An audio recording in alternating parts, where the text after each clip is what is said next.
máquina a vapor, ¿no? Hablamos de la máquina a vapor. Martín, David Ricardo. Solo David Ricardo, no avancé más allá.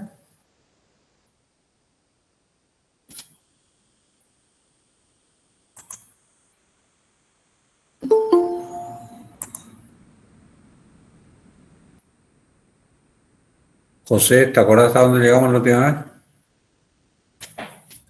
Tengo anotado hasta la parte de ley de rendimiento de rendimientos Y, marginales. y después hablamos de economía de escala. Y después hablamos de economía de alcance. ¿Correcto? Bien. Lo interesante de todo esto, ya para ir cerrando la parte de la economía en sí en general, es que, así como estaba David Ricardo, también por el otro lado apareció Adam Smith. Y Adam Smith lo que postula en el libro que se llama La riqueza de las naciones dice que hay un cuarto factor, que es el capital, y que ese factor es el generador de la riqueza, el capital.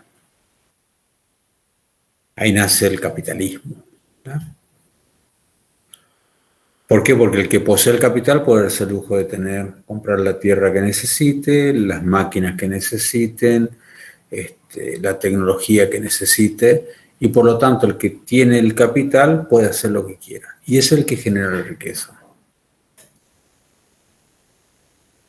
Así como se escribe La riqueza de las naciones y sale a publicación el libro de La riqueza de las naciones, viene Karl Marx y escribe Das Kapital. Das Kapital es un libro que refuta absolutamente todo lo que dice La riqueza de las naciones.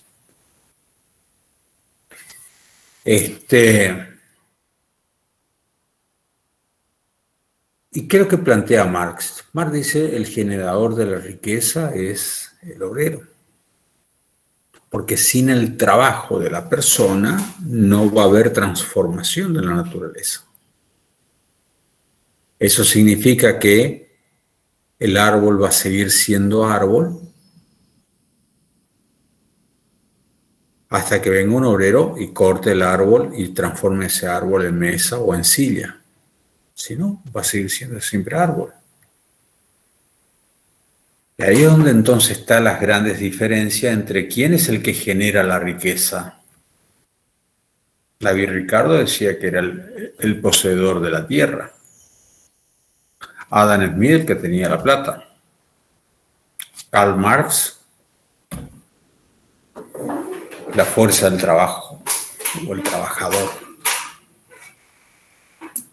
Son posiciones totalmente distintas sobre el mismo tema. Por supuesto que esa discusión se sigue manteniendo. Ya prácticamente nos habla mucho de que el poseedor de la tierra genera la riqueza porque los grandes latifundios son adquiridos por gente que tiene mucha plata y muchos de esos grandes latifundios son tierras improductivas, o sea, que están en condiciones de ser productivas pero no lo son. Pero sí, sigue siendo la gran discusión de cómo debería redistribuirse la riqueza en términos de su participación en el proceso productivo.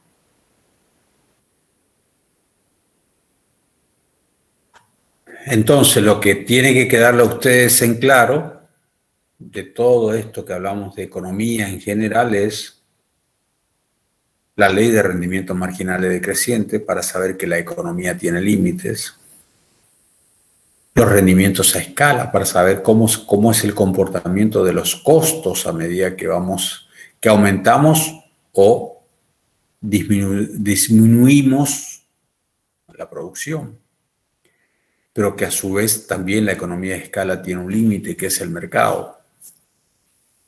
Y por último, la economía de alcance, que es el concepto de fábrica flexible, etcétera, etcétera, que no tiene ningún límite. En principio no tiene ningún límite.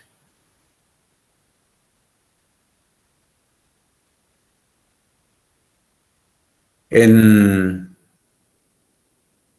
esta ensalada de modelos económicos, estamos hablando sobre producción, pero la producción de un país.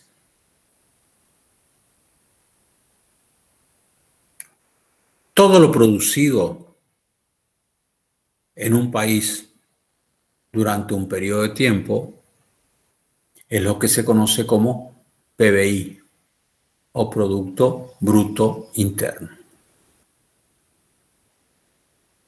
Entonces, el famoso PBI es cuánto producimos nosotros por año, por habitante, por ejemplo, el PBI per cápita. ¿Por qué? ¿Y por qué por todos los habitantes? Y porque, no sé, si alguien tiene un bebé, el bebé no puede, Carolina, tu bebé no puede mantenerse por sí misma, que tenemos que mantener entre todos. O sea que tenemos que trabajar un poco más por todos aquellos que no pueden, lo mismo que, qué sé yo, un abuelo o lo que sea, ya no. Entonces, todo lo que se produce se divide entre la cantidad de habitantes y sale el PBI per cápita. Es la suma de todo lo que produce el país en todo. ¿Y cómo se forma la economía de un país? Porque ya que hablamos de PBI, entonces decimos cómo se forma y con lo que se produce. Ajá. Pero ¿y cómo hacemos para diferenciar? Y es simple, hay una primera gran separación. La primera gran separación es que podemos producir bienes o servicios. Esa es la primera clasificación que podríamos hacer. Sí, bienes o servicios. ¿Y cuál es la diferencia? Los bienes, por ejemplo, son tangibles, es decir, se puede tocar.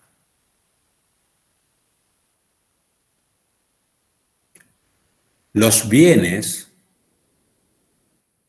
se pueden estoquear, es decir, lo que yo no uso hoy lo guardo, mañana lo vuelvo a sacar. Los bienes en su mayoría no necesitan del aporte del consumidor para poder hacer lo que tengan que hacer. Es decir, la intervención del individuo cuando consume bienes es mínima, casi nula.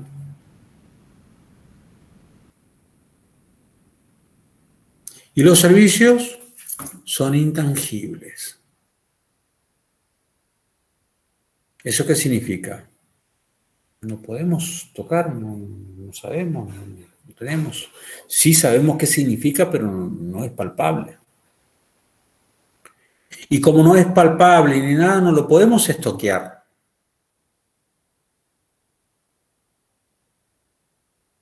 ¿Cómo voy a estoquear algo que no sé qué es? Que no lo siento, no lo veo.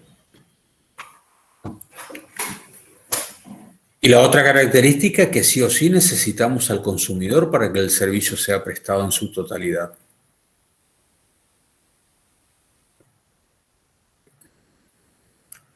Un ejemplo de bien, el smartphone que tienen ustedes, el teléfono celular.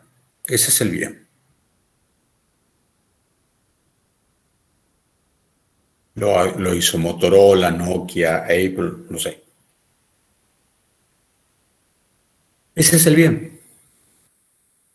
El bien es la notebook en la cual yo estoy trabajando ahora y la computadora o notebook o el dispositivo que estén usando, la tablet o el smartphone que estén usando ustedes en este momento. Ese es el bien. Y el servicio, por ejemplo, en el caso del celular, el servicio es tener personal o tener telefónica, no sé, Claro, personal, Claro o Movistar. Pero fíjense ustedes que para que personal o Claro, o Movistar puedan prestar ese servicio, yo tengo que intervenir. Eso significa que si me llaman por celular y yo no contesto, el servicio no pudo ser cumplido.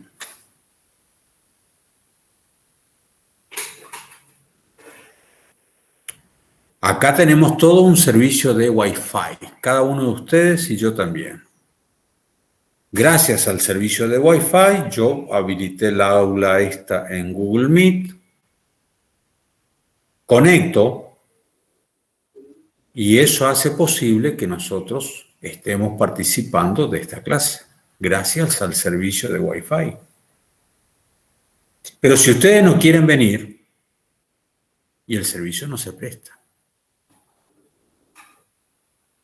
Pero podemos estoquear, profe. No, porque yo no puedo, podría ser porque hoy la tecnología en el caso de este servicio, por ejemplo, me podría permitir agarrar y decir, bueno, ¿sabe qué, chicos? Yo no voy a estar, pero yo grabé la charla de hoy y les doy el enlace en YouTube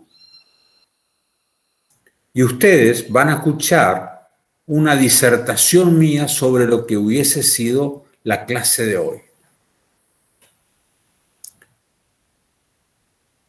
Y ahí es donde entramos en la discusión, pero ¿será que es un servicio? Y es un servicio re berreta. Porque se supone que esto es un proceso de aprendizaje, formación, donde ustedes y yo vamos creciendo en el mismo proceso. Donde eventualmente alguien que no entienda algo simplemente agarra y dice, profe, ¿puede explicar de vuelta? Esto yo no entiendo.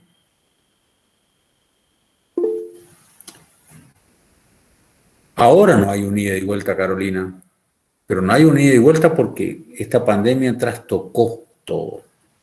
Por eso es que ojalá ya que el año que viene ya sea el sistema presencial, porque parte de la formación está en que las clases sean presenciales, en que haya un contacto directo entre profesores y alumnos, entre alumnos entre sí, entre que ustedes se conozcan, entre ustedes prácticamente no se conocen, más allá de que tienen algún grupo de WhatsApp o no, pero no han compartido nada. En el campo, por lo menos, y habrá grupos de 3 o 4, 6, así, ¿viste? Que se sientan. Hay un bar allá en el fondo, donde cuando es una hora así media libre, yo veo que se junta a veces todo el curso y ponen las sillas ahí, están tomando un tereré entre 50, pero no importa. Pero eso es parte de la vida comunitaria universitaria. Y si fuera de manera presencial, para que el servicio se cumpla ya en la facultad, ustedes tienen que estar sentados ahí en el banco. Pues si ustedes no están, no tienen gollete, que yo vaya y hable a un aula vacía. Pero la mejor explicación de cómo el servicio no se puede estoquear, por ejemplo, es el vuelo Posadas-Buenos Aires o Buenos Aires-Posadas, ¿no? Entonces, ese vuelo, el avión tiene capacidad para 160 asientos. En realidad hay otro más chico, hay uno que tiene capacidad para 120 asientos. Y el vuelo de Buenos Aires a Posadas del día jueves a la noche, de los 120 asientos se vendieron solamente 40. Vino acá el vuelo, bajaron los 40, y de acá, de Posadas a Buenos Aires, subieron 60. Es decir que a la venida sobraron 80 asientos y a la vuelta sobraron 60 asientos.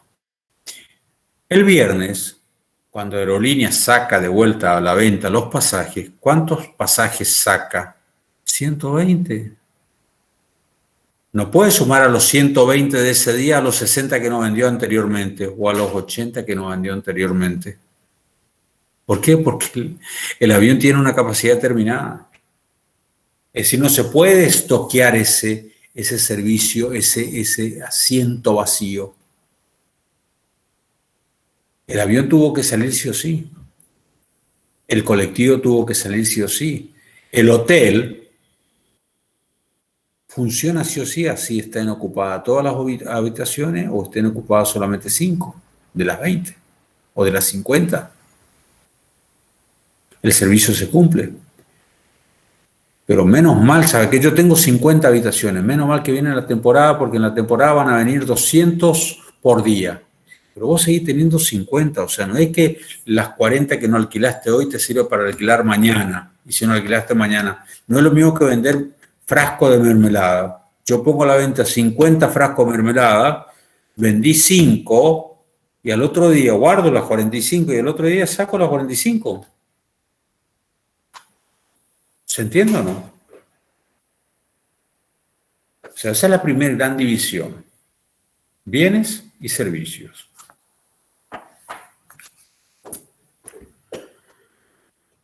Hay una segunda gran división que se habla de producción primaria, secundaria y terciaria. Después aparecen lo que hablan de la cuaternaria y esto y lo otro, que en definitiva es para analizar, porque se supone que hay que ir agregando nuevos conocimientos, pero muchas veces son refritos de lo que ya está. Pero a grandes rasgos, la producción primaria es la que se extrae directamente de la naturaleza. Es decir, que la intervención del ser humano es solamente para apropiarse de lo que la naturaleza ha hecho.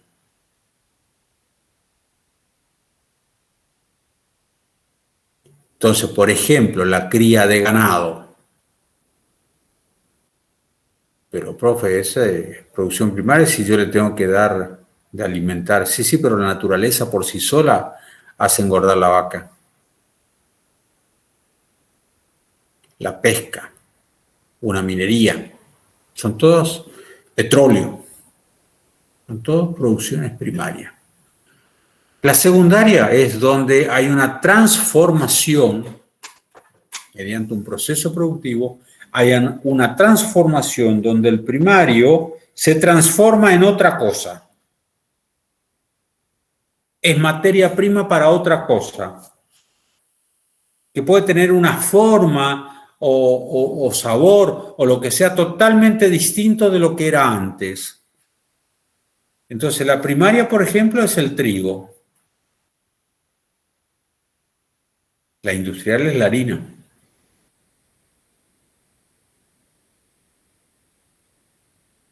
Entonces, el molino agarró y transformó ese grano de trigo, transformó en harina. Después vino la panadería y transformó esa harina en pan. Son 3 formas distintas ya. El producto primario que era trigo. Sí, Mariela. Usted dice que nos dijo que la producción primaria es lo que la naturaleza crea, ¿sí? Sí. En este caso, el trigo es primario, entonces. Primario. Teniendo en cuenta que tenemos que plantar y todo eso.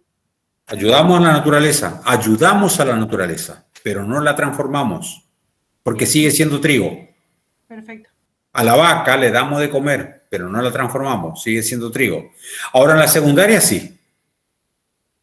En la secundaria ya hay un proceso de transformación donde el trigo deja de ser grano, trigo, y pasa a ser harina.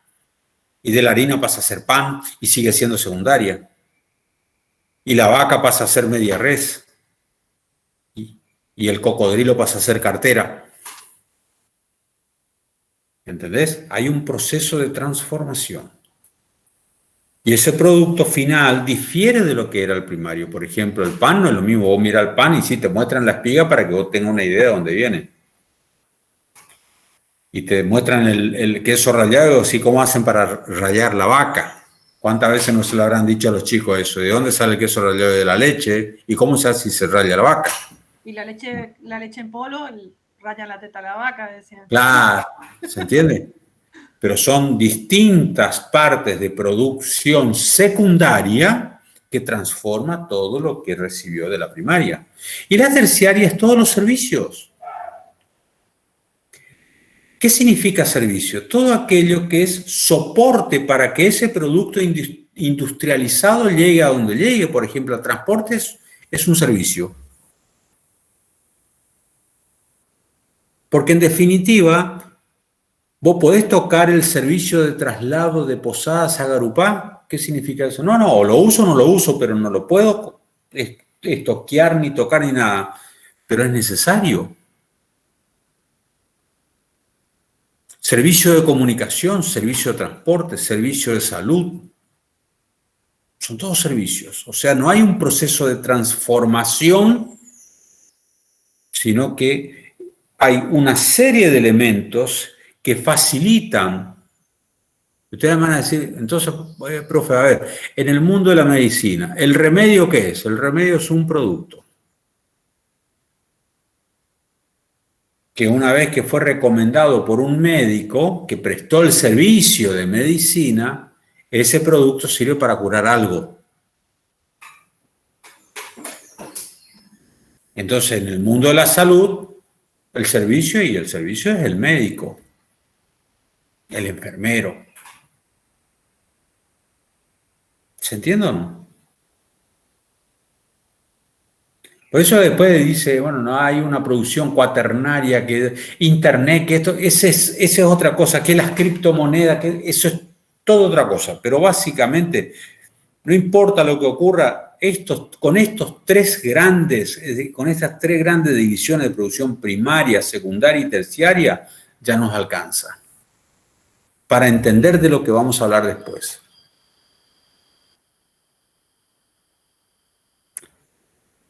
Y una vez que entendimos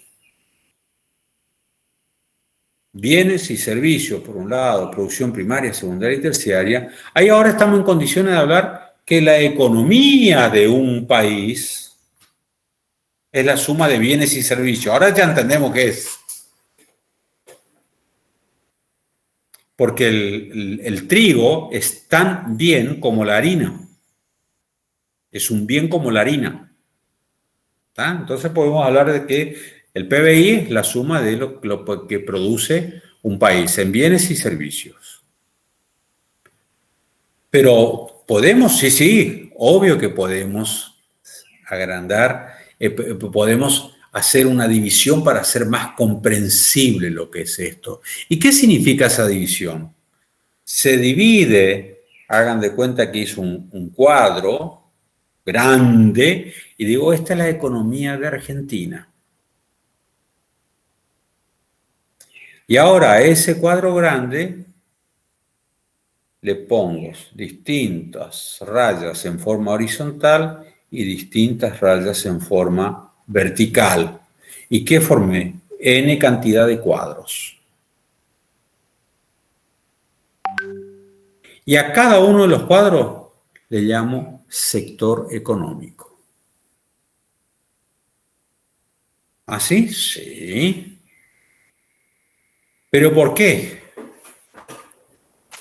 Porque no es lo mismo producir pan que producir medicamentos. Ah, no, no me digas, ¿sí? Entonces, ¿sabe qué? Si no es lo mismo producir pan que producir medicamentos, entonces vamos a hacer una división por sectores económicos y al pan, ¿dónde lo ponemos? Ponele dentro del sector económico de la alimentación. Y los medicamentos, ponela dentro del sector económico de la salud.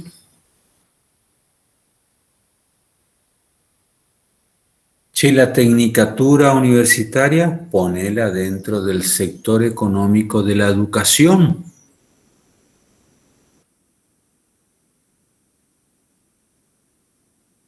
Y Ford, Fiat y todo eso, ponele dentro del sector económico automotriz.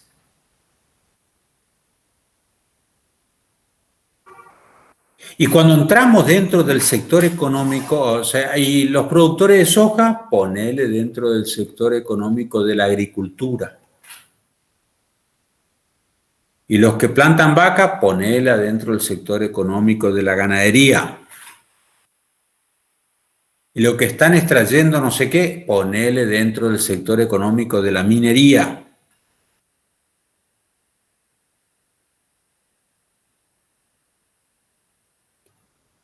Y cuando entro dentro del sector económico de la agricultura,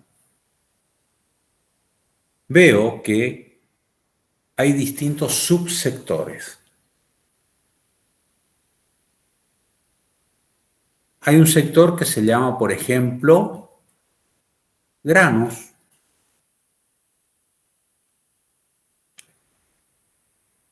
Hay otro sector que se llama forrajeras. Hay otro sector que se llama hortalizas. Están todos dentro del sector de la agricultura. Hay otro sector que se llama frutales. ¿Por qué? Porque tienen que ver con el agro.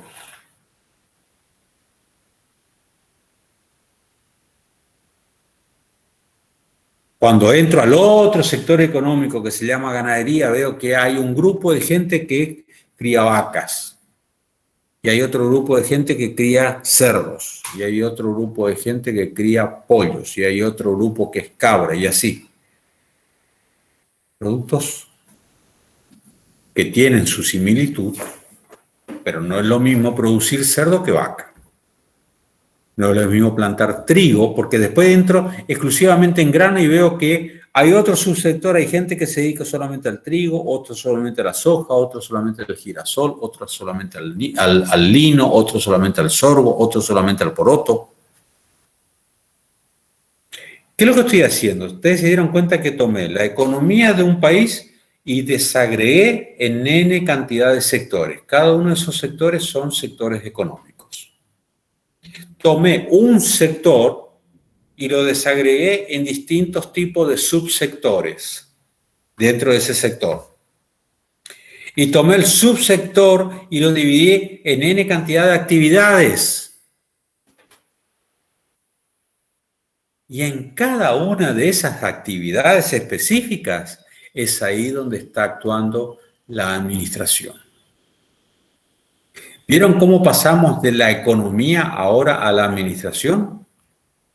Entonces ahora estamos en la administración, porque estamos dentro de la organización que está haciendo una actividad específica dentro de un subsector económico, dentro de un sector económico.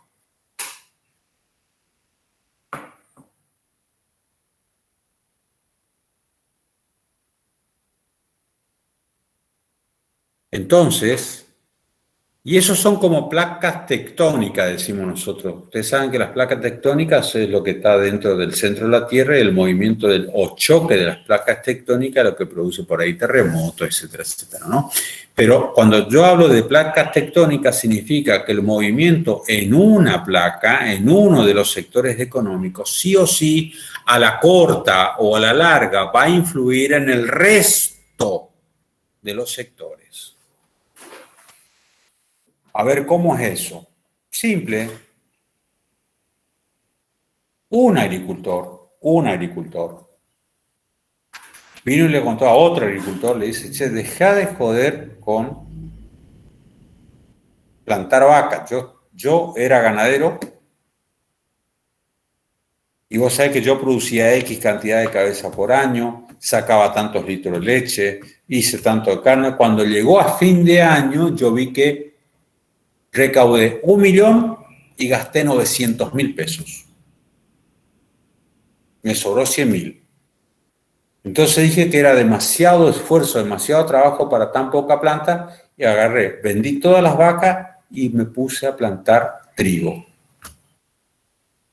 Planté trigo y sabe que al final del año me di cuenta que vendí 1 millón de pesos, pero que mis gastos fueron 600.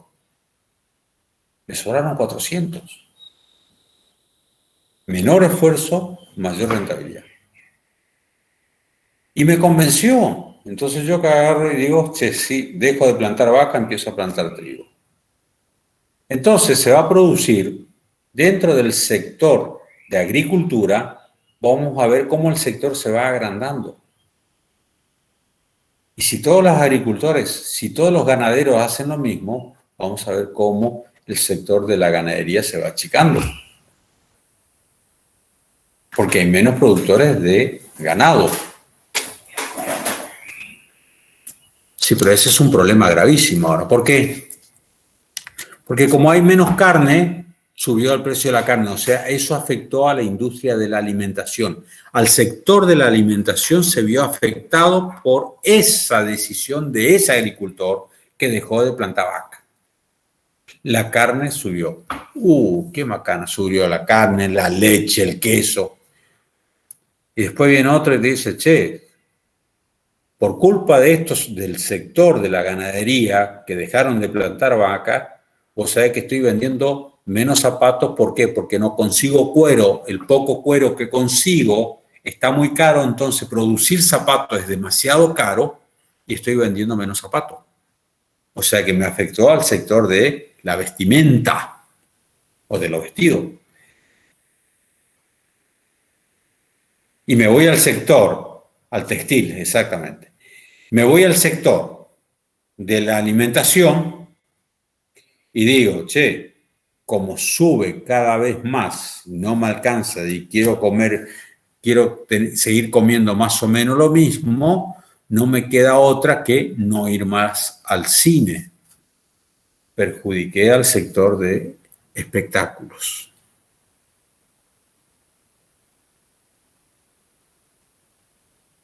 Entonces, de golpe, y sí, como estoy comiendo mal, porque la plata no me alcanza, me veo obligado a hacer una dieta, esto me enfermo, entonces afecto al sector de la salud. ¿Se dieron cuenta o no? Y es así como se mueve la economía de un país.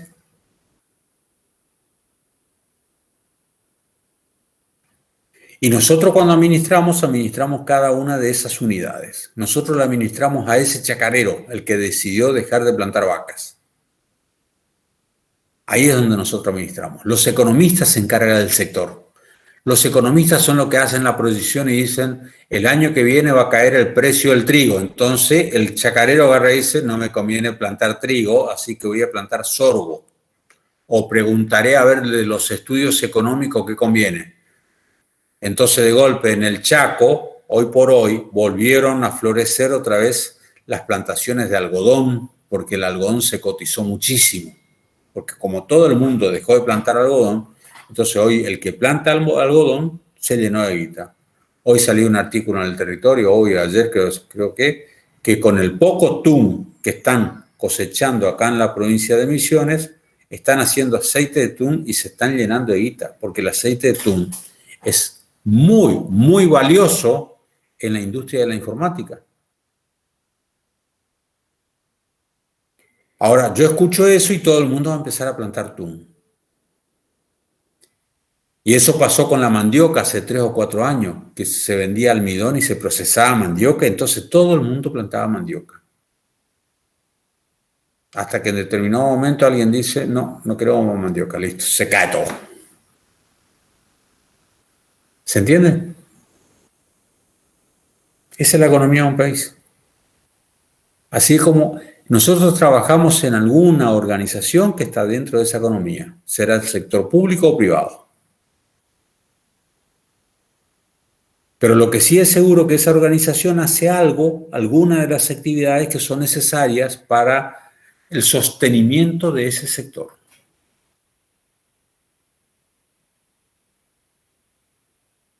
Entonces, la Facultad de Ciencia Económica está dentro del sector de educación y hace una actividad necesaria que ayuda a sostener el sector de la educación. ¿Por qué? Y porque todavía tiene muchos inscriptos. Entonces, quiere decir que no hay un riesgo de... Porque si eventualmente se inscriben 50 alumnos por año, estamos en el horno, porque somos, no sé, 200 docentes para 50 alumnos, y es lo que está mal. ¿Se entiende o no? Bueno, chicos, hoy les tengo que dejar ya a esta hora porque por pedido, hoy arranca una de las materias que son optativas en 5º año para contador. Y tengo que abrir esa cátedra hoy por pedido del profesor titular. Yo soy el adjunto en esa cátedra, pero tengo que irme allá. Así que me van a disculpar. Pero el lunes que viene seguiremos hablando con mucho gusto de todo esto. Si ustedes quieren. ¿Está? Así que bueno, chicos, nos vemos el lunes que viene. No sé si ustedes vieron ahí, yo ya puse ahí, ya visualicé un poco el libro de Solanas. Después, en todo caso, ya para la próxima clase le voy a decir, lean de tal página a tal página, etcétera, etcétera, ¿está? Para no leerse todo el libro ese, ¿está? Bien, chicos, nos vemos.